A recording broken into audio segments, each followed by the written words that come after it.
အားလုံးပဲမင်္ဂလာပါခင်ဗျာမိတ်ဆွေရဲ့ SC ကနေကြိုဆိုပါရစေဒီနေ့ကတော့ကျွန်တော် Xiaomi ကထုတ်ထားတဲ့ကျွန်တော်လက်သေးညက်ဆက်လိုက်လေးပြပေးပါမယ်ပစ္စည်း quality လေးလည်းတော်တော်လေးကိုကောင်းပါတယ်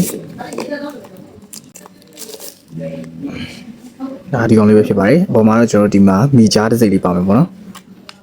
ဒီမှာ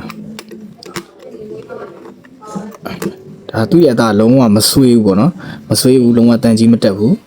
ဒီမှာဒီဇိုင်းလေးကလည်းရိုးရှင်းရှင်းလေးနဲ့တော်တော်လေးကိုလာပါတယ်ဒီမှာဆိုလို့ရှိရင်လက်သေးညက်ကိုတစ်စောင်းညက်တဲ့ဟာပါမယ်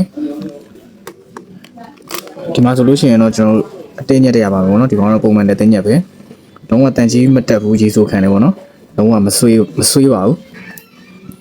ဒါဆိုရင်နှမျိုးရှိသွားပြီပြီးလို့ရှိရင်ဒီမှာကျွန်တော်ကက်ကြီးအသေးစားလေးပါပါမယ်ဒီကောင်လေးပါမယ်ပစ္စည်း quality လေးကတော်တော်လေးကိုကောင်းပါတယ်ဒါလူကြိုက်လေးအရင်များပါတယ်မိတ်ဆွေတွေရဲ့အစီမှာရောင်းအားအကောင်းဆုံးပစ္စည်းတွေမှာပါတယ်ပေါ့နော်လူမေးအရင်များတယ်ဒါဆိုလို့ရှိရင်ကျွန်တော် polish တိုက်တဲ့ဟာတွေပေါ့နော် polish တိုက်တဲ့ဟာတွေပါမယ်ပြီးရင်တော့ဒီမှာ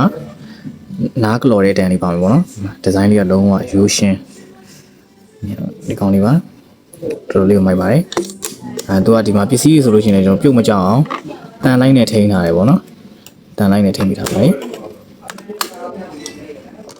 ဝယ်ရပေးခြင်းနဲ့ဆိုရင်တော့ခုနှစ်ခွန်သုံးမတော့ဟိလမ်းပေါ်ကမိတ်ဆွေတွေရဲ့စုကွန်နံမှာလာရောက်ကြည့်ရှုဝယ်ရပေးနိုင်ပါတယ်ခင်ဗျာအားလုံးပဲကျေးဇူးတင်ပါတယ်